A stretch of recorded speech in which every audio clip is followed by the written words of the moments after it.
Hello everyone. तो भाई हम लोग आ गए हैं वापस आपके साथ लेकर के इंपॉर्टेंट क्वेश्चन की सीरीज। भाई ये इंपॉर्टेंट क्वेश्चन की सीरीज जो है इसमें हम कर रहे हैं, आपको पता है इंपॉर्टेंट क्वेश्चन सभी चैप्टरों के जो भी इंपॉर्टेंट क्वेश्चन हो सकते हैं सब हम आपके लिए एक जगह पे ले आए हैं। बच्चों को बड़ी प्रॉब्लम होती है कि सर इतनी सारी किताबें कहां से हम क्वेश्चन करें, कौन सा क्वेश्चन इंपॉर्टेंट है कौन सा नहीं है। तो भाई सारे क्वेश्चन हम लोग यहां पर ले आए हैं और यही क्वेश्चन आपके जो है पेपर में आने वाले हैं। ऐसे क्वेश्चन जो ज्यादातर बच्चों के पेपर में आ रहे हैं और ऐसे क्वेश्चन आएंगे। तो भाई ये क्वेश्चन आपके लिए बहुत इंपॉर्टेंट है, स्पेशली आपके जो लॉन्ग क्वेश्चन होते हैं और जो शॉर्ट क्वेश्चन होते हैं उनमें ये इंपॉर्टेंट है। आपको ये क्वेश्चन अगर आपने कर लिए तो भाई पेपर आपका यहीं से होने वाला है। तो भाई सब लोग जो है ध्यान से क्वेश्चंस को करेंगे। हम लोग क्वेश्चन की प्रैक्टिस कर रहे हैं क्योंकि थ्योरी तो आप बहुत पढ़ चुके हो, अलग अलग वीडियो डली हुई है थ्योरी की, लेकिन क्वेश्चन की वीडियो नहीं अवेलेबल थी तो हम लोगों ने क्वेश्चन की वीडियो भी आपके लिए अवेलेबल अब करा दी है। तो इसमें सारे क्वेश्चन हमने किए हैं, आप लोग प्लेलिस्ट पे जाके बाकी टॉपिक भी चेक कर सकते हैं। तो हम लोग जो है यहाँ पे कर रहे हैं इस समय वर्क एनर्जी पावर चैप्टर और इसमें जो है वीडियो नंबर 10 है जिसमें कि हम वर्टिकल सर्कुलर मोशन के इंपॉर्टेंट क्वेश्चन करने वाले हैं। तो भाई सब लोगों को जो है कॉपी पेन निकाल लेना है और साथ में क्वेश्चन करना है। हर बार की तरह आपको वीडियो को पॉज करके हर क्वेश्चन के बाद उसका आंसर जो है खुद करना है। थ्योरेटिकल क्वेश्चन अगर होगा तो वीडियो को पॉज करके उसका आंसर पहले सोचना है कि आंसर होना चाहिए, फिर यहां देखना है। और अगर न्यूमेरिकल होगा तो वीडियो को पॉज करना है, क्वेश्चन को सॉल्व करना है, ट्राई करना है और फिर उसके बाद आपको वीडियो देखनी है। आपको अगर पूरा बेनिफिट इसका चाहिए तो ऐसे करना पड़ेगा, ठीक है। तो भाई ये वीडियो उनके लिए भी इंपॉर्टेंट है जो लोग जेईई और नीट की तैयारी कर रहे हैं, क्योंकि उनके लिए भी न्यूमेरिकल बहुत इंपॉर्टेंट होते हैं। वो लोग कर नहीं पाते हैं, थ्योरी बहुत पढ़ लेते हैं लेकिन कोई न्यूमेरिकल सॉल्व नहीं होते उनसे। तो भाई उनके लिए भी इंपॉर्टेंट है ये वीडियो। तो सब लोग जो है सबके लिए बहुत ही इंपॉर्टेंट है। सब लोग जो है पूरा मेहनत करके अगर करेंगे तो भाई इसका जो है आउटपुट भी आपका बढ़िया आएगा। और अगर रफली ऐसे देखोगे तो फिर आउटपुट नहीं आएगा, तो इसलिए आपको साथ में सॉल्व भी करना है, पूरी मेहनत लगानी है। तो पहला क्वेश्चन हमारे सामने आया है, a bob of mass 0.1 kg hang from a ceiling of room by string 2 metre long is set to the oscillation. तो एक बॉब है जिसकी मास जो है आपको दिया हुआ है 0.1 kg और इसको हमने एक स्ट्रिंग से हैंग किया हुआ है और स्ट्रिंग की जो लेंथ है that is equal to 2 metre. तो 2 मीटर लंबा स्ट्रिंग है, इसको हमने ऑसिलेशन कराया, ठीक है। तो हम लोगों ने पेंडुलम का ऑसिलेशन कराया, हिप्नोटाइज करते ना वो, हिप्नोटाइज। तुझे कुछ नहीं आता, तुझे कुछ नहीं आता, तुझे फिजिक्स नहीं आती, तुझे फिजिक्स नहीं आती, तो हिप्नोटाइज हो जाता है बच्चा, उसको लगता है मुझे फिजिक्स नहीं आती। तो ऐसा कुछ नहीं है, आपको फिजिक्स बहुत आती है, ठीक है। तो ये जो है ऐसी पेंडुलम जो है ऑसिलेट करा के किसी बच्चे को हिप्नोटाइज कर रहे हैं मान लो। तो speed of the bob at the mean position is 1 metre per second. यहाँ पे जो इसकी स्पीड है वो 1 मीटर पर सेकंड है यहाँ पर, ठीक है। मीन पोजीशन ये वाली होती है आपकी, जहां पे की बीच वाली को हम बोलते हैं मीन पोजीशन। आप पढ़ोगे जब ऑसिलेशन चैप्टर आएगा तो डिटेल में पढ़ोगे इसको। What is the trajectory of the Bob, Bob की ट्रेजेक्टरी क्या होगी अगर स्ट्रिंग को हमने कट कर दिया। अगर आपका कोई दोस्त आया उसने बोला मेरे दोस्त को हिप्नोटाइज कर रहे हो, तो उसने भाई स्ट्रिंग को काट दिया। अगर काट दिया तो ये बॉब कैसे गिरेगा ये आपको बताना, उसकी ट्रेजेक्टरी क्या होगी। मतलब क्या वो नीचे गिर जाएगा सीधा या कुछ और स्ट्रेट लाइन में जाएगा या कैसे जाएगा आपको बताना है। अगर उसने स्ट्रिंग को काटा पहली बार जबकि वो एक्सट्रीम पे था, अगर ये एक्सट्रीम पे होता, ये इसकी एक्सट्रीम पोजीशन है, जो ये वाली पोजीशन है इसको बोलते हैं एक्सट्रीम। ये एक्सट्रीम है मतलब इससे आगे नहीं जा सकता, इसकी एक्सट्रीम आ गई है ना। तो एक्सट्रीम पोजीशन है, ये क्या मिड क्यों आई, तो ये एक्सट्रीम पोजीशन है और ये वाली हमारी मीन पोजीशन है। तो एक बार हमने एक्सट्रीम पे बॉब को काटा और एक बार हमने मीन पे बॉब को काटा, तो क्या होगा, उसकी ट्रेजेक्टरी क्या होगी आपको बताना है। अब देखिए यहां पे इसकी स्पीड 1 मीटर पर सेकंड है और यहां पे स्पीड क्या होगी, एक्सट्रीम पे जब होगा तो स्पीड क्या होगी, क्या होगी, 0 होगी, क्योंकि एक्सट्रीम पे जब जाएगा तो 0 होगी ना। नहीं तो अगर और होती इसकी स्पीड तो और आगे जाता, तो एक्सट्रीम आगे होती। तो यहां पे आया, इसकी स्पीड क्या होगी, यहां पे 0, तो यहां पे इसकी स्पीड 0 है। अब आपने बॉब को काट दिया, मान लो ये बॉब सॉरी स्ट्रिंग को काट दिया, स्ट्रिंग ये था, इसको आपने कैंची से काट दिया, तो इसकी स्पीड 0 है। तो ये क्या होगा, इस पे अब एक फोर्स लगेगा। कौन सा फोर्स लगेगा, इस पे जो है केवल जब स्ट्रिंग कट गया, देखो स्ट्रिंग जब था तो उस पर 2 फोर्स लग रहे थे, तो mg नीचे और दूसरा क्या लग रहा था, दूसरा फोर्स क्या होगा और किधर को होगा बताओ, सोचो सोचो सोचो सोचो। दूसरा फोर्स इस पे टेंशन होगा जो इधर को लग रहा होगा, 2 फोर्स होंगे, ठीक है। ये 2 फोर्स है यहाँ पे और तो कोई फोर्स है नहीं, एक तो कॉन्टेक्ट में इसके इसलिए टेंशन लग रहा है और mg नीचे लग रहा है, ठीक है। तो ये 2 फोर्स इस पे लग रहे हैं, कई बच्चे सूडो फोर्स ही बोल रहे होंगे लेकिन ठीक है, अभी हम मानते हैं कि 2 फोर्स लग रहे हैं। अब मान लो इसको मैंने काट दिया, अगर इसको हमने काट दिया तो क्या होगा, अगर हम इसको काट देंगे तो क्या होगा, इस पे केवल एक फोर्स लगेगा, टेंशन तो हट जाएगा, जो टेंशन था वो तो खत्म हो गया क्योंकि धागा तो है ही नहीं है उसको खींचने वाला। तो mg फोर्स नीचे लगेगा, तो बॉब क्या होगा, नीचे आ जाएगा, सीधा नीचे गिरता रहेगा। मतलब ये फ्री फॉल हो गया कि आपने एक बॉडी को ड्रॉप कर दिया 0 स्पीड से, तो नीचे गिरेगी, है ना। तो वाला क्वेश्चन हो गया। तो उस केस में क्या होगा, नीचे सीधा आके नीचे गिर जाएगा, ठीक है। अच्छा, ये तो ये वाला केस हुआ अगर एक्सट्रीम पे आपने काटा। अगर आपने इसको मीन पे काटा, अगर आपने इसको मीन पे काटा तो क्या होगा, मीन पे जब इसे काटोगे तो मीन पे भी दो फोर्स है, एक तो टेंशन है, एक mg है, लेकिन मीन पे इसकी स्पीड है 1 मीटर पर सेकेंड और उधर को होगी। जो स्पीड होती है हमेशा टेंजेंशियल होती है, जब सर्कुलर मोशन आपका टाइप का होता है तो यहाँ पे स्पीड ऐसी होती है टेंजेंशियल, यहाँ पे ऐसे होगी। तो स्पीड हमारी जो है टेंजेंशियल होती है, तो यहाँ पे स्पीड हमारी इधर को होगी 1 मीटर पर सेकेंड की। अब आपने स्ट्रिंग को काटा, स्ट्रिंग को काटा तो क्या हुआ, टेंशन गायब, स्ट्रिंग को काटा तो टेंशन हट गई। अब फोर्स इस पे mg नीचे लग रहा है, लेकिन इसकी स्पीड जो है इनिशियली 1 मीटर पर सेकेंड है। यहाँ पे स्पीड थी नहीं, ड्रॉप किया था आपने जस्ट, लेकिन यहाँ पे क्या है केस कि 1 मीटर पर सेकेंड से कोई चीज हमने फेंकी है और वो जी के इन्फ्लुएंस में नीचे गिरनी है। मतलब ऐसा केस हो गया कि आपने जैसे क्वेश्चन किए होंगे कि हमने चलते हुए जहाज से बॉम्ब ड्रॉप कर दिया, तो बॉम्ब कैसे जाता है आपका, ऐसे नीचे जाता। देखा था ना क्वेश्चन, आपने देखा होगा, आपने एक ट्रेजेक्टरी भी बना के देखी होगी, उसकी इक्वेशन भी निकाली होंगी आपने, डिस्टेंस भी निकाले होंगे, आपने पिछले क्वेश्चन किए थे काफी सारे। तो ऐसा वाला केस हो गया है। या फिर ये वाला केस हो गया कि बिल्डिंग के टॉप से आपने स्टोन को फेंका तो वो कितनी दूर जाके गिरेगा बिल्डिंग से, इस टाइप का क्वेश्चन हो गया। तो वो ऐसे जाके ऐसे गिरता है। तो इसकी ट्रेजेक्टरी क्या होती है, क्या शेप होती है इस ट्रेजेक्टरी की, क्या स्ट्रेट लाइन होता है, क्या सर्कल होता है, या फिर क्या होता है ये, दिस इज, अगर ये ऐसे गिरता है जब इसकी स्पीड होती है इनिशियल, तो ये ऐसे जाके गिरता है, तो इसकी शेप क्या होती है जो ये गिरता है ऐसे, इस ट्रेजेक्टरी की शेप को क्या बोलते हैं, दिस इज नोन एज, आपने ड्राइव भी किया होगा equation, this is known as parabola. इसको पैराबोला बोलते हैं, आपने ड्राइव भी किया है। हॉरिजॉन्टल जो आपका मोशन होता है, हॉरिजॉन्टल मोशन में जो हॉरिजॉन्टल आपका थ्रो वाला प्रोजेक्टाइल वाला केस होता है, उसमें क्या होता है, पैराबोला बनता है। उसके अपनी क्वेश्चन भी ड्राइव की होगी। तो दिस इज योर पैराबोला। ये तार कहां पे अटक रही है भाई, okay, this is your parabola, ठीक है। तो शेप हमारी पैराबोला होती है, पैराबोला, कौन बोला, पैराबोला, पैराबोला, ठीक है। तो मैथ्स वालों को पता होगा पैराबोला क्या होता है, y square equal to 4x वाली टाइप की इक्वेशन होती है, या x square equal to 4ay, ठीक है। तो ये हमारी पैराबोला होती है। तो इस केस में हमारा जो है बॉम्ब नीचे गिरेगा सीधा, और इस केस में क्या होगा, पैराबोलिक पाथ बना के जाएगा। ये आपने देखा होगा, और भी क्वेश्चन हमारे काफी सारे क्वेश्चन है। चलती हुई कार से हमने कोई स्टोन को ड्रॉप किया तो भी पैराबोला बना के गिरता है, या कोई ट्रेन से हमने स्टोन को ड्रॉप किया चलती हुई ट्रेन से तो भी पैराबोला बना के गिरता है। तो सारे केस जो है पैराबोला वाले होते हैं, ठीक है। चलिए, तो आपका आंसर दिया हुआ है यहाँ पे, तो सेम चीज लिखी हुई है यहाँ पे। ओके, आगे चलते हैं, वायर को थोड़ा फ्री कर लेते हैं। ओके, अगला क्वेश्चन है हमारे सामने कि stone is tied to the end of a string revolves in a vertical circle, net force at the lowest and highest point of the circle directed vertically downward are. आपको बताना है कौन कौन से फोर्स हमारे नेट फोर्स यहाँ पे आपको बताना है कौन कौन से हैं, नेट फोर्स यहाँ पे कौन कौन से हैं, ठीक है। तो देखिए, ये जो है स्टोन को आपने टाइट किया और ये वर्टिकल पूरे सर्कल में घूम रहा है, पूरा वर्टिकल सर्कल ऐसे मान लो ये वर्टिकल है, पूरा ऐसे सर्कल में घूम के ये यहां से फिर दोबारा घूम के यहाँ पे ऐसे घूम रहा है, ये इसका पॉइंट है, यहाँ पे स्ट्रिंग बांधा हुआ है आपने, ठीक है। आपको बताना है कि आपके फोर्स कितने हैं, lowest and the highest point पे कितने कितने फोर्स आपके काम कर रहे हैं, ठीक है, लोएस्ट एंड हाईएस्ट पॉइंट पे। तो यहाँ पे जो फोर्स होगा लोएस्ट एंड हाईएस्ट पॉइंट पे, ये लोएस्ट पॉइंट है आपका और ये हाईएस्ट पॉइंट है।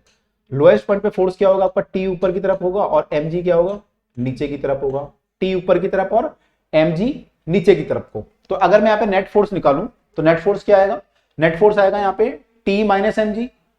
यहाँ पे दो फोर्स है, देखो टी ऊपर है mg नीचे है, तो हमारा जो नेट फोर्स होता है टी माइनस mg होता है। तो यहाँ पे फोर्स क्या होगा हमारा टी, इसको t1 मान लेते हैं, t1 माइनस mg, ये फोर्स आपका होगा।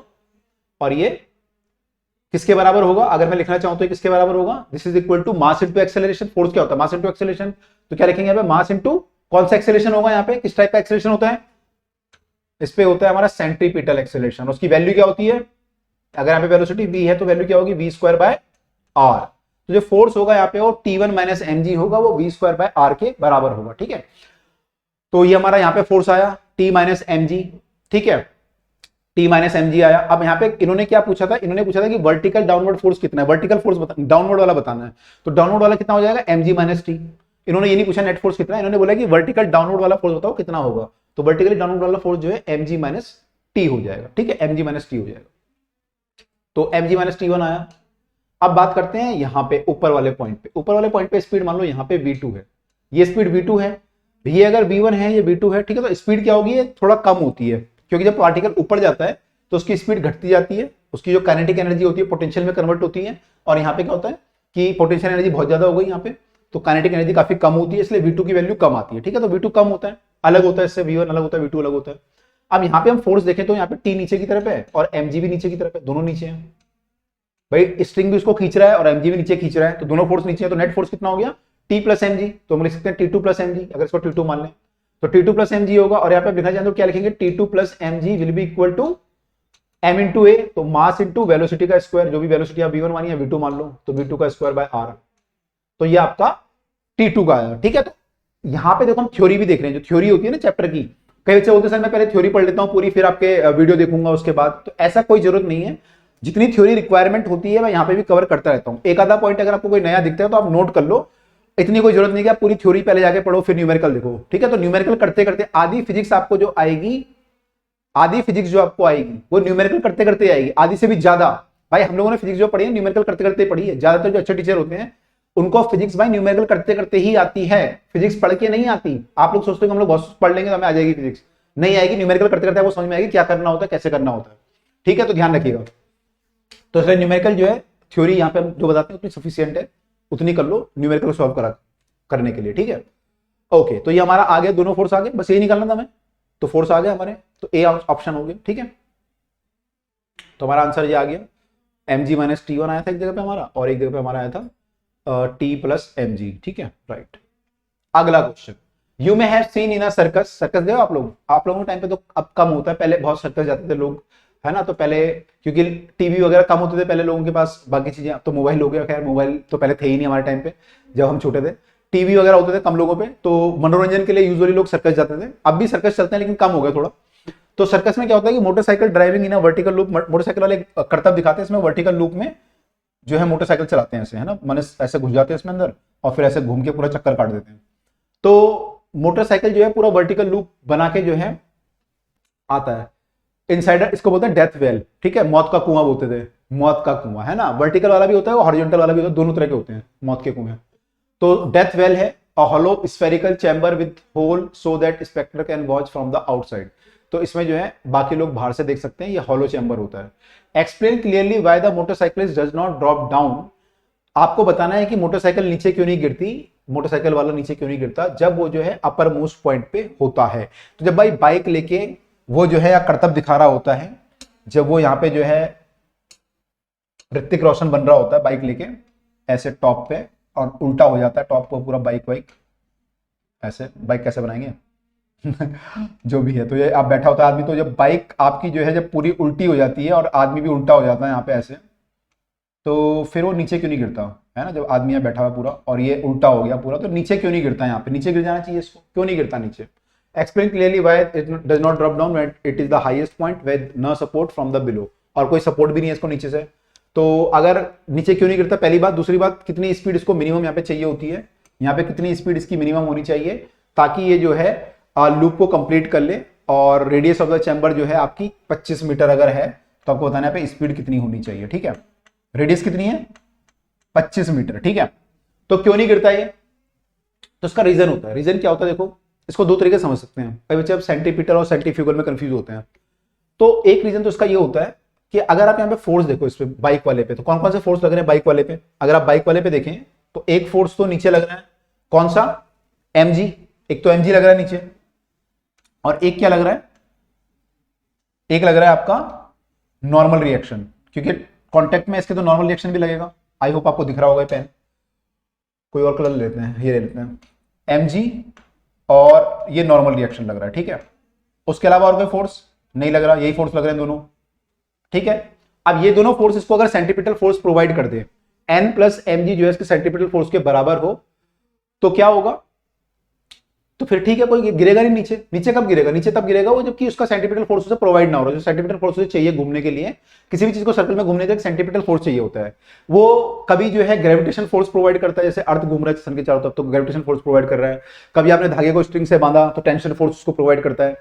कभी आपने सिक्के वाला क्वेश्चन किया था कि सिक्का घूम रहा है, उसके ऊपर ग्रामोफोन के जो होते हैं डिस्क के ऊपर घूम रहा है, तो वहां पे कौन प्रोवाइड करता है, वहां पे फ्रिक्शन फोर्स प्रोवाइड करता है। तो कोई ना कोई फोर्स जो है सेंट्रीपिटल फोर्स को प्रोवाइड करता है। तो यहाँ पे अगर mg प्लस n जो है सेंट्रीपिटल फोर्स को प्रोवाइड कर पा रहे हैं तो वो नीचे नहीं गिरेगा। ठीक है, ओके। अब ये तो ठीक है, अब सेंटीमीटर फोर्स कितना होता है यहाँ पे M V square by R. तो अगर एन प्लस एम जी जो है, एन प्लस एम जी जो है, एन प्लस एम जी की जो वैल्यू है वो M V square by R के बराबर आ रही है, तो हमारा काम चल जाएगा। ठीक है, ये मैं सेंटीमीटर फोर्स के कंसेप्ट से समझा। और अगर आपको बोले कि मिनिमम कितनी वेलोसिटी यहां पे होनी चाहिए, तो मिनिमम वेलोसिटी जब होगी, देखो अगर वो नीचे गिरेगा तो क्या होगा, क्या चीज जीरो होगी इसमें से, एम जी जीरो होगा या नॉर्मल रिएक्शन में चेंज होगा, किस में चेंज होगा, इसमें चेंज होगा नॉर्मल रिएक्शन में। देखो अगर उसकी स्पीड बहुत तेज है तो क्या होगा, बहुत तेज चल रहा है तो उस पर जो है ये इसको प्रेस करेगा, जो ये मौत का कुआं है ना, इसको प्रेस करेगा बहुत तेजी से, तो उस पर नॉर्मल रिएक्शन भी बहुत ज्यादा लगेगी एन। लेकिन अगर वो नीचे गिरने लगेगा तो क्या होगा, बाइक के टायर उसको सरफेस को छोड़ेंगे, सरफेस को छोड़ेंगे तो एन जीरो हो जाएगा। तो अगर एन हमारा जीरो हो गया, मतलब गिरने वाली कंडीशन हो गई, तो एन जो है जीरो से ज्यादा होना चाहिए हमेशा, एन क्या होना चाहिए, जीरो से ज्यादा। तो मिनिमम कंडीशन में क्या होगा कि एन हमारा जीरो हो जाएगा, जब बिल्कुल आप एक्सट्रीम कंडीशन देखोगे तो एन हमारा जीरो हो जाएगा। तो जब ये जीरो हो जाएगा तो वी की वैल्यू क्या आएगी यहां से, इस केस में क्या होगा, वी की value will be, V minimum बोल सकते हैं इसे, वी मिनिमम कितना हो जाएगा हमारा, एम से एम कट गया तो वी कितना आएगा, रूट जी आर, रूट जी आर आ जाएगा। ठीक है, जैसे इस केस में अगर हम निकालें तो बोल रहे वी कितना होना चाहिए, तो वी हमारा रूट जी आर, मतलब जी की वैल्यू 9.8 इंटू 25 ले लेते हैं, या 10 9.8 ले लेते हैं, चलो इंटू 25, इसको सॉल्व करेंगे तो कितना आएगा, 25 का रूट तो 5 हो गया, 9.8 का रूट कितना होगा, 9.8 का रूट होगा 3 पॉइंट समथिंग, 3 पॉइंट समथिंग होगा, थोड़ा सा अप्रोक्सीमेट कर लेते हैं, 3.2 का देखते हैं कितना आता है, 3.2 का स्क्वायर कितना आएगा 64, और ये हो जाएगा 96, 4 2 10 ज्यादा आ रहा है, 3.2 का रूट 9.8 से ज्यादा आ रहा है, 3.1 का रूट कितना आता है 31, और ये 3 9 1 6 9 961, तो 3.1 और 3.2 के बीच में आ रहा है, 3.15 मान लो, इतना चल जाता है, इतना इसके बीच में कुछ मान लो, तो लगभग ये 3.15 मान लो, 5 इंटू 3.15, तो कितना आया ये 5 पंजे 25, 7 से 2, 5 का 5 और 2 7, 5 दिया 15, 15.75 मीटर पर सेकंड। तो इतनी स्पीड इसकी होनी चाहिए ताकि ये नीचे ना गिरे, ऑफ द टॉप से नीचे ना गिरे। ठीक है, ये हमने कॉन्सेप्ट देखा सेंट्रीपिटल फोर्स के से सोच के देखा। ठीक है, अब कई बच्चे को तो सेंट्रीफ्यूगल फोर्स, तो सेंट्रीफ्यूगल फोर्स से अगर हम सोचें तो वो एक सूडो फोर्स होता है, सेंट्रीफ्यूगल जो है सूडो फोर्स होता है। अगर आपको नहीं भी पढ़ना तो कोई जरूरी नहीं है, लेकिन अगर जो बच्चे ऐसे बोलते हैं सेंट्रीफ्यूगल कैसे करेंगे, देखो सेंट्रीफ्यूगल फोर्स में क्या करेंगे, हम लोग बोलेंगे कि इसमें नॉर्मल रिएक्शन नीचे लग रहा है, एम जी नीचे लग रहा है, और एक pseudo force M B square by R ऊपर लग रहा है, M B square by R क्या लग रहा है, ऊपर लग रहा है। ठीक है, और ये नेट फोर्स आपस में बैलेंस कर रहे हैं। हम लोग इस केस में ये मानते हैं कि आपका जो पार्टिकल है वो जो है बैलेंस कंडीशन में है। ठीक है, क्योंकि हम लोग इसमें जो ये हम ऑब्जर्व करते हैं, इसमें हम क्या करते हैं, हम लोग बाइक के ऊपर बैठ के ही सारे फोर्सों को ऑब्जर्व करते हैं। आपने दो तरह के फ्रेम पढ़े होंगे, इनर्शियल फ्रेम और non inertial frame. Inertial frame का मतलब होता है कि आप जो है एक्सेलेरेट नहीं कर रहे, आप बिना एक्सेलरेशन के उसको चेक कर रहे हो, और नॉन इनर्शियल का मतलब एक्सेलेरेट कर रहे हो तो उसमें सूडो फोर्स का कंसेप्ट आता है, सेंट्रीफ्यूगल फोर्स का कंसेप्ट वहां पे आता है। ठीक है, तो सूडो फोर्स जो आता है वो नॉन इनर्शियल फ्रेम में आता है।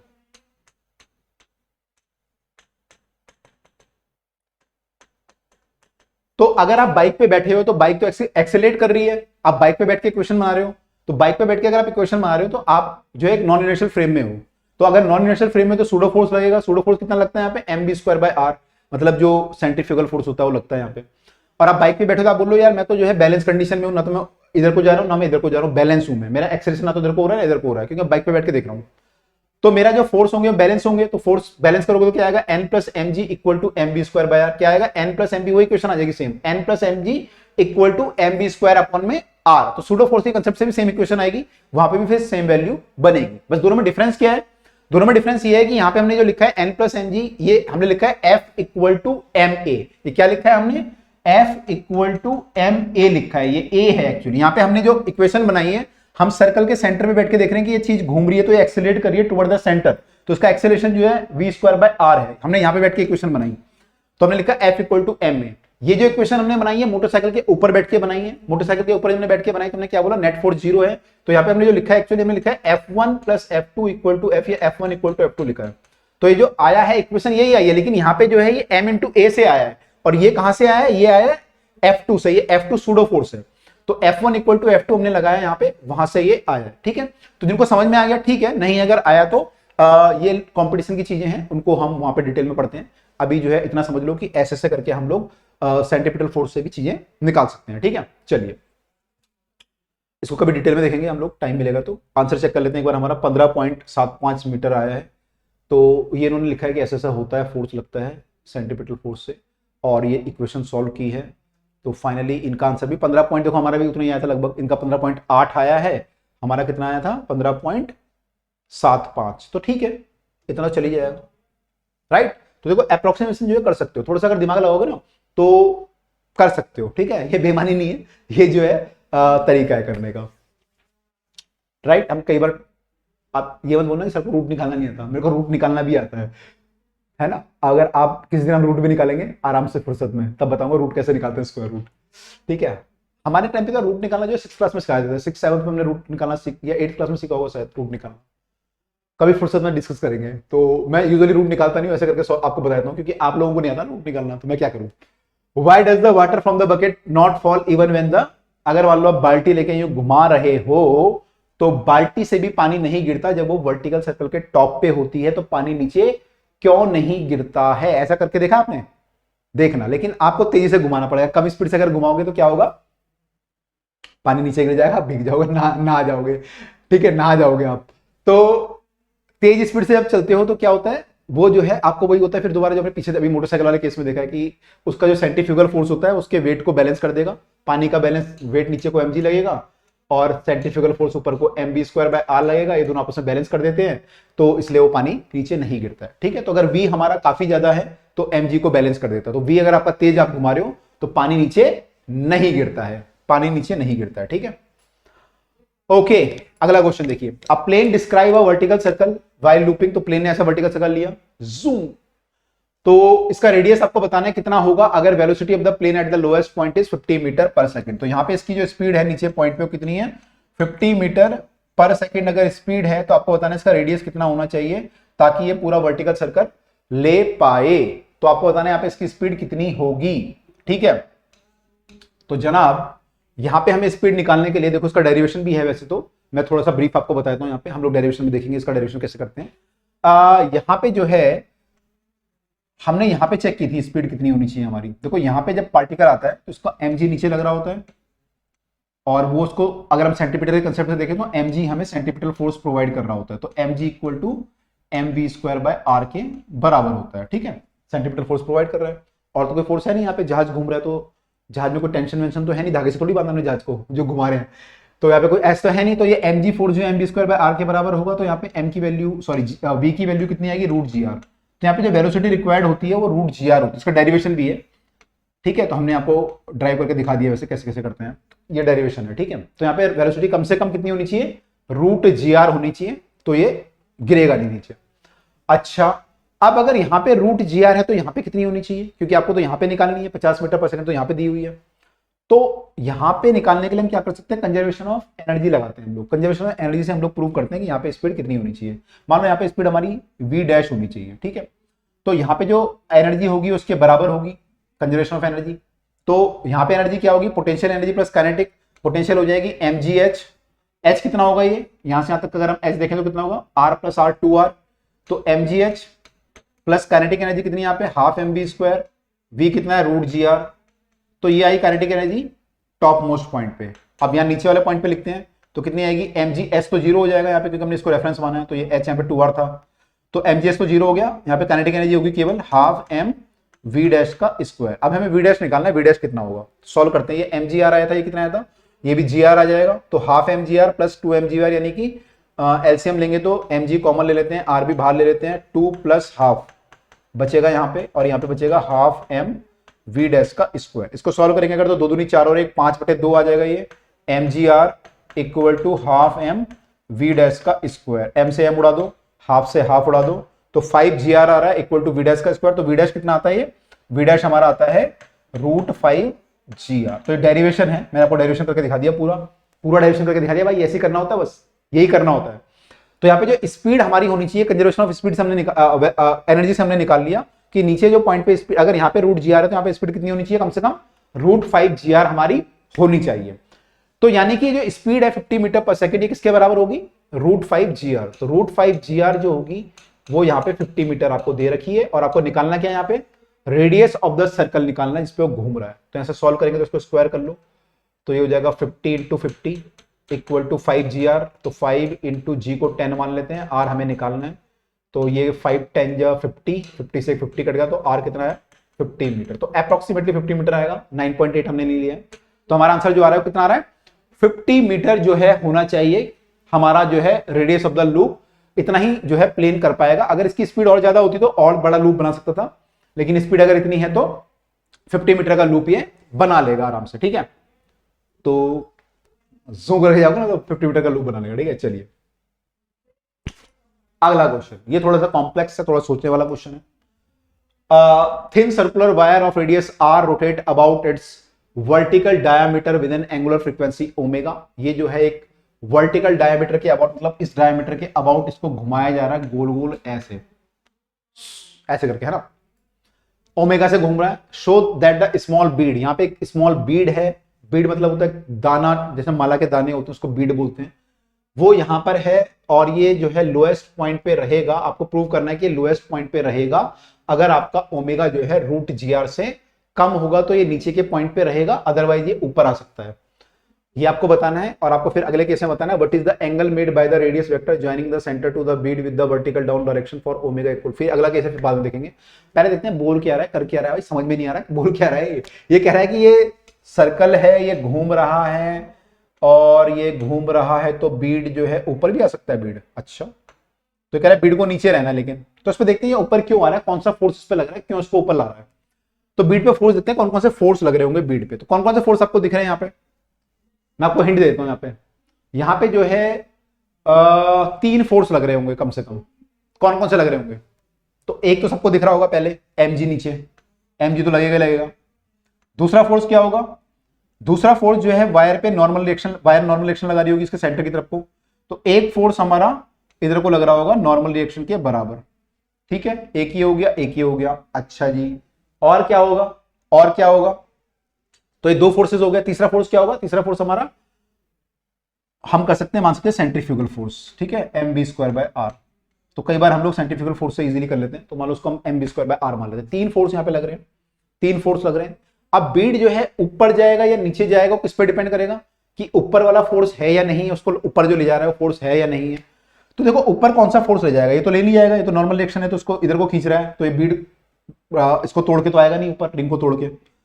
अब जो फोर्स ऊपर को ले जा सकता है वो इसका कंपोनेंट हो सकता है, इधर को जो होगा इसका, मैं इधर को अगर कंपोनेंट बना दूं तो वो हो सकता है, और इसका जो नीचे लाएगा इसको mg का कंपोनेंट होगा जो इधर को होगा। mg का जो इधर को mg के 2 कंपोनेंट बनेंगे, तो इधर को बनेगा और एक इधर को बनेगा। ऐसे mv² के 2 कंपोनेंट बनेंगे, एक इधर को बनेगा, एक इधर को बनेगा। तो ये वाला जो कंपोनेंट होगा ये इसको बीड को अपनी जगह से ऊपर लेके आ रहा है टेंजेंशियली, और टेंजेंशियल फोर्स है ये, और इसको नीचे लेके जा रहा है। तो अब डिपेंड करेगा कि ये वाला कंपोनेंट बड़ा है नीचे वाला या ऊपर वाला। अगर नीचे वाला बड़ा है तो बीड को नीचे ले आएगा, अपनी जगह पे ले आएगा, और अगर ये वाला कंपोनेंट बड़ा है तो बीड को अपनी जगह से हटाएगा, ऊपर लेके आएगा।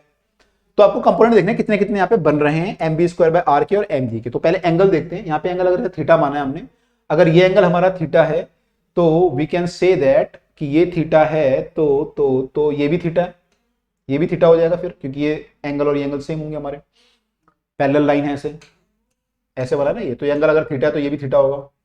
ऐसी है केस, ठीक है। तो ये अगर थीटा है तो mg का जो कंपोनेंट इधर को बनेगा वो बनेगा mg cos थीटा, इधर को थीटा उधर को cos बनता है, और इधर को क्या बनेगा फिर mg sin थीटा, तो इधर को mg sin थीटा बनेगा। ओके, अब बात करते हैं mv²/r। mv² का जो कंपोनेंट है वो इधर को क्या बनेगा, ये एंगल थीटा है तो 90 - थीटा होगा, तो ये थीटा होगा भाई, ये 90 - थीटा होगा इधर वाला, और ये क्योंकि ये पूरा 90 है, परपेंडिकुलर है एंगल, तो क्योंकि आपने mv² को 2 कंपोनेंट ब्रेक किया ना, इधर को ब्रेक किया, इधर को ब्रेक किया, तो ये परपेंडिकुलर होंगे दोनों। तो अगर ये एंगल आपका 90 - थीटा है ये वाला, तो ये थीटा होना चाहिए, तो ये वाला थीटा है। तो mv² का जो इधर को कंपोनेंट बनेगा वो mv²/r cos थीटा बनेगा। मुझे ये वाला कंपोनेंट चाहिए था, ये तो चाहिए नहीं मुझे, तो मैं इसको नहीं लिख रहा, इसका मैंने ये वाला कंपोनेंट दिख रहा है, इसका दिख रहा है, दोनों कंपोनेंट आ गए, ठीक है। अच्छा अच्छा अच्छा अच्छा अच्छा, अब क्या होगा, अगर हम यहां पे देखें तो बीड को अगर ऊपर आना है, तो बीड को ऊपर आने के लिए मतलब कि mv²/r बड़ा होना चाहिए, तब ऊपर आएगा ये।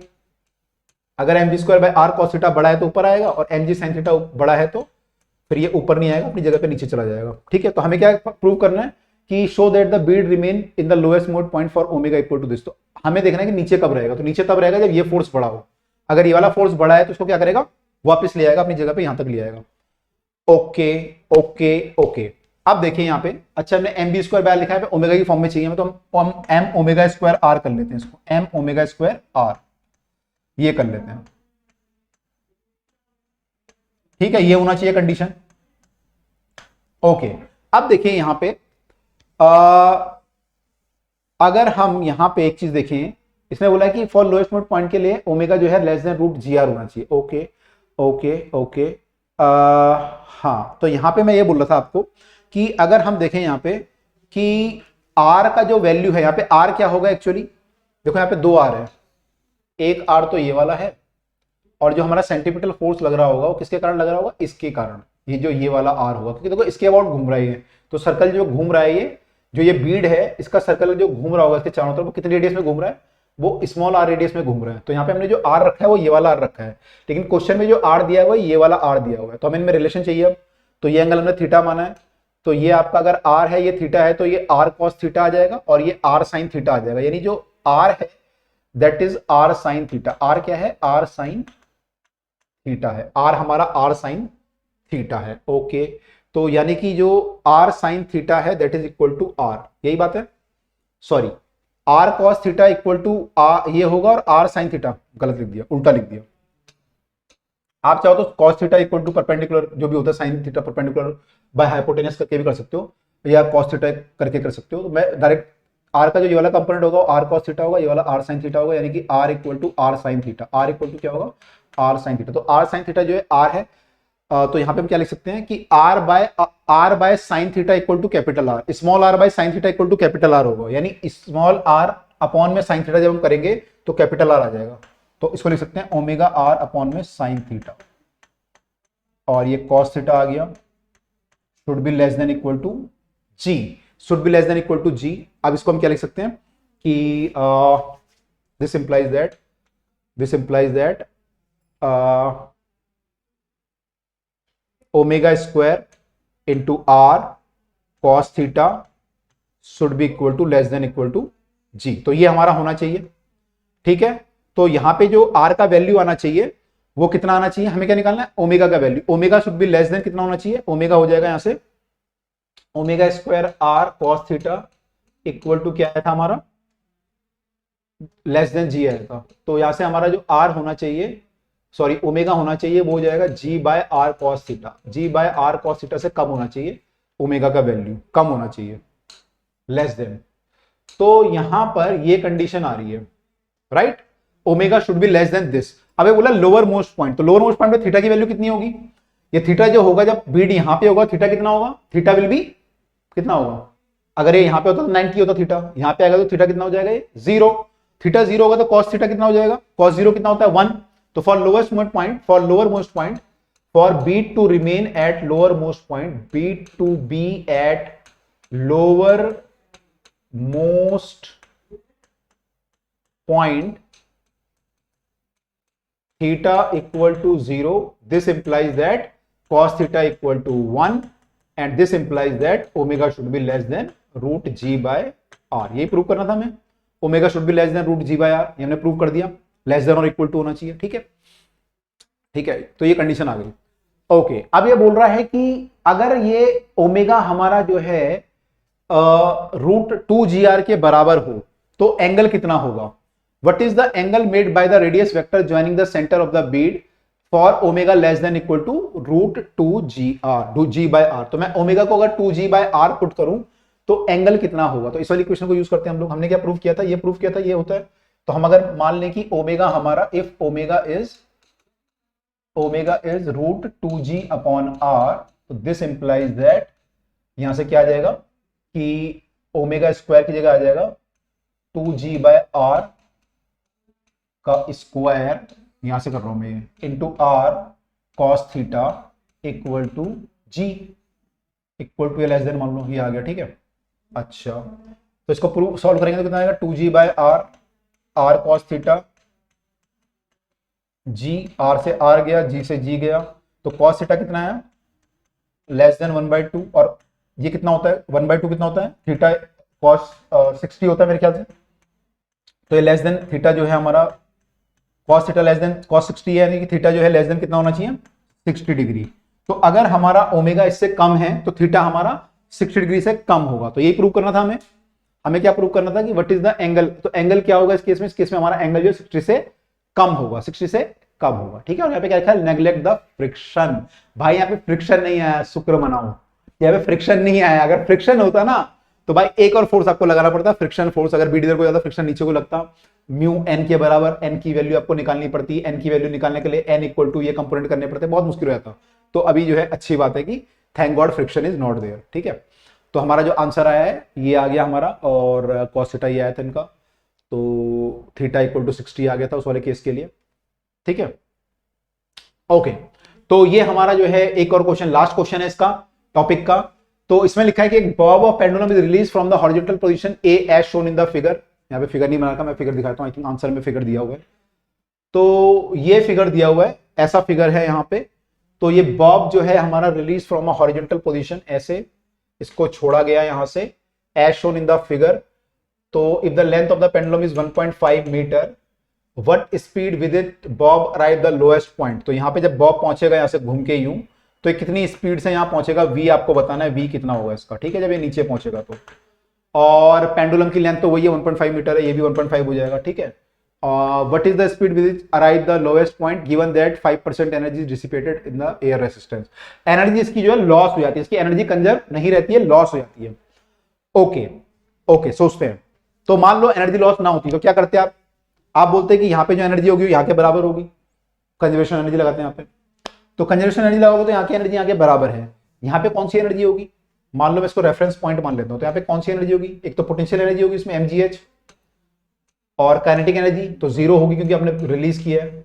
जब ये नीचे पहुंचेगा यहाँ पे तो पोटेंशियल जीरो हो जाएगी, और काइनेटिक कितनी हो जाएगी? Half mv square. तो आप ये लिखते हैं इसमें कि mgh equal to half mv square, और s की जगह पे r पुट करते क्योंकि रेडियस के बराबर है, तो यहां से फिर आप mgr equal to half mv square करते, और यहां से आपका जो वैल्यू आता वो आया था v इक्वल टू √2gr, है ना, ये आता।